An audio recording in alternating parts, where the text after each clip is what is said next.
posisi ini.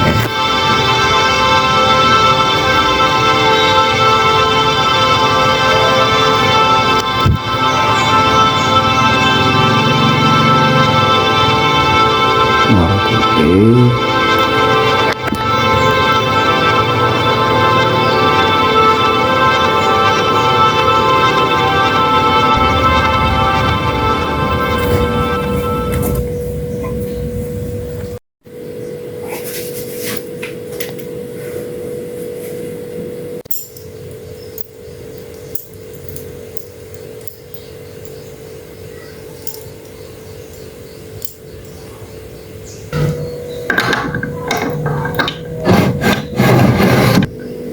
Ambil dulu.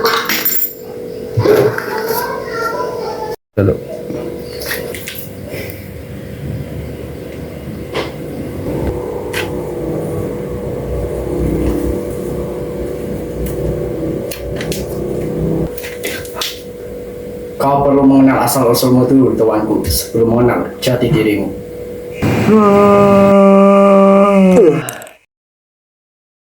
Coba kau lihatlah di depanmu itu, tuanku.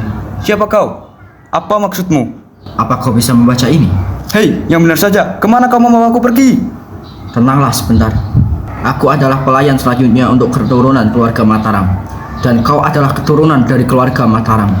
Omong kosong. Manusia seperti diriku tidak ada gunanya. Aku bahkan tidak tahu jati diriku sendiri. Maka dari itu, aku akan membimbingmu di sini untuk memberitahumu seluruh kerajaan dari Mataram atau yang biasa disebut dengan kerajaan Medang. Kau sekarang lihatlah di depanmu itu, tuanku. Kedua batu itu. Ya benar, batu yang satunya itu bernama Prasasti Canggal.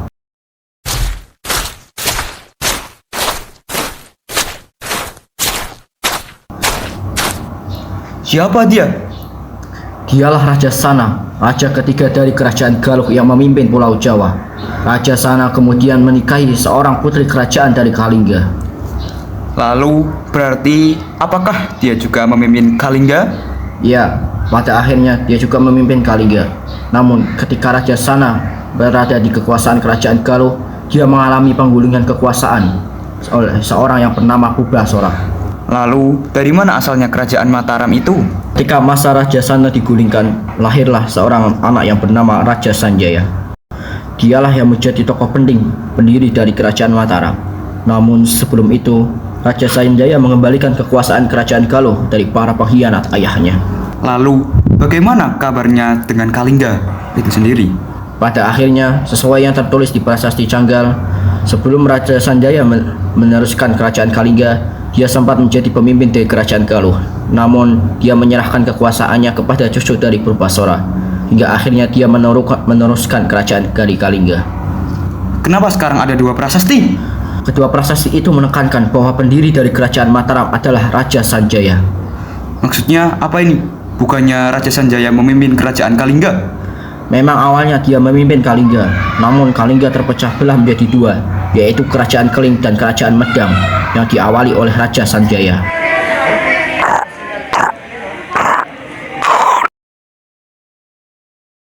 Di tempat ini, di abad ini, aku nyatakan dengan berdirinya sebuah kerajaan yang bernama Kerajaan Medang ing Bumi Mataram. Di abad 8 inilah, di Jawa Tengah tepatnya, berdiri sebuah kerajaan tersebut. Nama itu berarti Kerajaan Medang, yang berarti kota, beribu-ribu kota di Mataram. Nama Mataram tersendiri diambil dari nama Bumi Mataram, yang artinya daerah yang dikelilingi oleh gunung-gunung. Apa ini? Disitulah awal mula kerajaan dari Kerajaan Medang, atau yang kita kenal dengan Kerajaan Mataram. Lalu, bagaimana dengan berikutnya? Tampaknya kau sudah mulai tertarik, tuanku. Kita akan kembali, tuanku. Disinilah, tuanku, masa kejayaan Kerajaan Mataram. Tempat ini, Kerajaan Mataram? Tentu saja. Tunggu, sepertinya aku mengenal sungai itu. Tentu saja kau pasti mengenalnya. Itulah aliran Sungai Bengawan Solo. Letak Kerajaan Mataram ini sangat dekat sekali dengannya. Dengan adanya aliran Sungai Bengawan Solo ini, berdasarkan prasasti Wonogiri yang kau bisa lihat itu, bahwa penduduk aliran sungai diperintahkan untuk menjamin kelancaran arus lalu lintas perdagangan. Mengapa mereka melakukan itu? Karena cobalah kau lihat prasasti yang satunya. Itu bernama Prasasti Purworejo. Di dalamnya Raja memerintahkan untuk membuat pusat-pusat perdagangan, sehingga 3 tahun berikutnya Raja memerintahkan para penduduk aliran sungai untuk menjaga aliran-aliran sungai.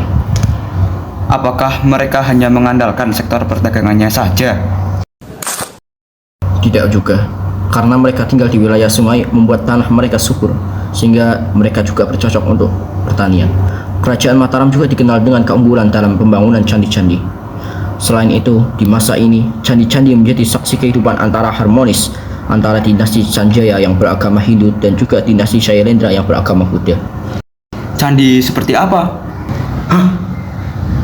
Sayangnya, dalam di bidang politik, kedua dinasti itu sering mengalami pertengkaran. Apakah mereka sering mengalami peperangan? Puncaknya masalah ini tiba ketika Raja Samaratungga memimpin dari dinasti Shailendra. Memangnya ada apa di masa itu? Raja Samaratungga memiliki 2 anak. Anak pertama perempuan bernama Pramodawardhani dan satunya lagi anak laki-laki bernama Balaputra Dewa. Biar ku tebak, masalahnya pasti hak kekuasaan, bukan? Ya benar tuanku, sang raja lebih memilih Prawardhani anak perempuannya. Hal itu membuat Balaputra Dewa sebagai anak laki-laki merasa lebih berhak dan dia pun iri. Bukankah ini hanya terjadi di dinasti Shailendra saja? Tidak tuanku, masalah ini berlanjut ketika dinasti Sanjaya yaitu Rakai Pikatan memiliki strategi politik untuk menikahi Prawardhani dan strateginya pun itu berhasil. Apakah perang saudara itu terjadi? Begitulah.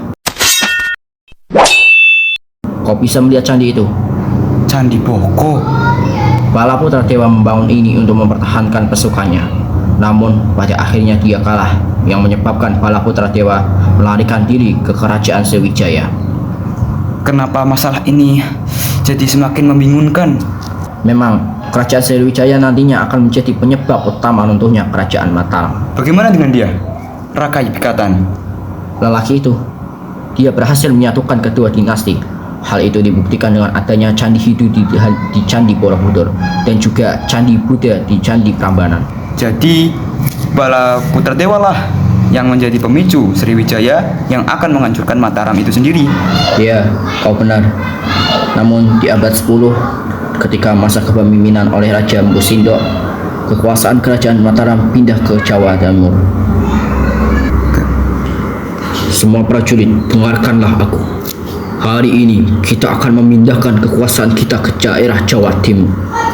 Tuanku, kenapa kita harus pindah? Diam kau! Banyaknya bencana alam dan serangan dari Sriwijaya, itulah alasanku memindahkan kita. Baik tuanku, maafkan hamba. Begitulah yang dijelaskan di Prasasti Turian. Prasasti inilah yang menjadi bukti kepindahan Mpu Sindok ke Jawa Timur. Keruntuhan semakin dekat, bukan? Ya, Mpu Sindok mewariskan kekuasaannya kepada seorang pemimpin yang bernama Dharmawangsa. Selama kepemimpinan Dharmawangsa, kerajaan Medang maju sekali dari segi ekonomi maupun segi pendidikannya. Itulah yang diceritakan di Prasasti Ujung Langit yang kau bisa lihat di sana. Sepertinya Mataram sudah berkembang. Bahkan mereka berani bertempur melawan Sriwijaya. Ya, kau benar. Prasasti Ujung Langit juga menjelaskan pertempuran antara Dharmawangsa dan juga Raja Warmadema. Raja Warmadema itu tersendiri adalah pemimpin dari kerajaan Sriwijaya. Raja Warmadema yang terluka akibat kekalahan, akhirnya dia memutuskan mundur dari peperangan. Lalu, apa yang raja itu rencanakan? Warmadema mencari sekutu untuk mengalahkan kerajaan Medang, hingga akhirnya sesuai dengan prasasti puncangan yang kau lihat itu, terjadilah peristiwa Prayalaya. Raja Warmadema yang sudah memiliki sekutu berencana akan balas dendam pada kerajaan Medang. Namun di antara sekutu itu ada yang bernama Raja Wurawari dari kerajaan kecil yang bernama Kerajaan Wara. Raja Warmadema, saya mendengar akan ada kabar kerajaan Medang mengadakan sebuah pesta pernikahan. Bagaimana jika kita menyerang pada waktu itu? Tentu saja, akhirnya pertarungan ini kita akan menang. Akhirnya ketika Dharmawangsa sedang berpesta pernikahan untuk anaknya, tiba-tiba mereka diserang oleh Raja Warmadema dan sekutunya. Mataram yang tidak siap pun mereka mengalami kekalahan telak dan akhirnya terjadilah pembumi hangusan Mataram. Apakah tidak ada yang selamat sama sekali? Ada, menantunya bernama Pangeran Airlangga. Pangeran Airlangga selamat dari kejadian itu dan dia melarikan diri di hutan Wonogiri. Betapa malangnya dia ini. Kau jangan remehkan dia, tuan.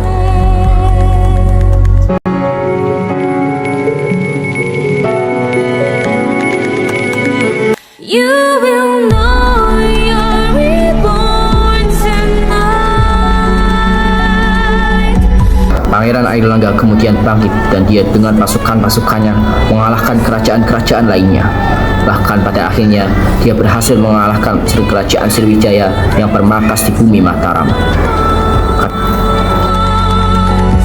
I don't want go through that ever again. So cry no more. Oh my beloved, go ahead and cry and finally learn you are the one, a rising star. Akhirnya, aku berhasil mendapatkan tanah. Kematianmu tidak sia-sia.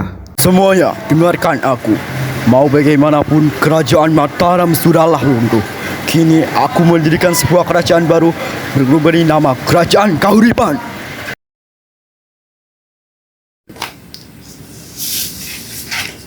Namun,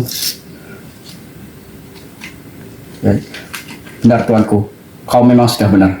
Namun, di masa kerajaan Mataram Islam, terdapat seorang Panembahan Senopati yang mendirikan sebuah kerajaan yang dinamakan Kerajaan Mataram Islam. Kerajaan ini tidak ada hubungannya dengan Kerajaan Mataram kuno, karena Kerajaan Mataram Islam adalah kelanjutan dari Kerajaan Demak, sehingga tidak ada hubungannya.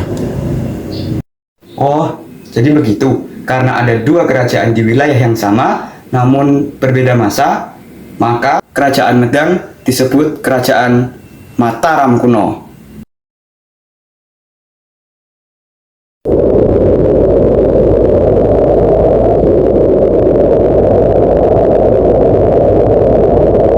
Bismillahirrahmanirrahim. Dengan ini aku nyatakan dirinya Kerajaan Mataram Islam.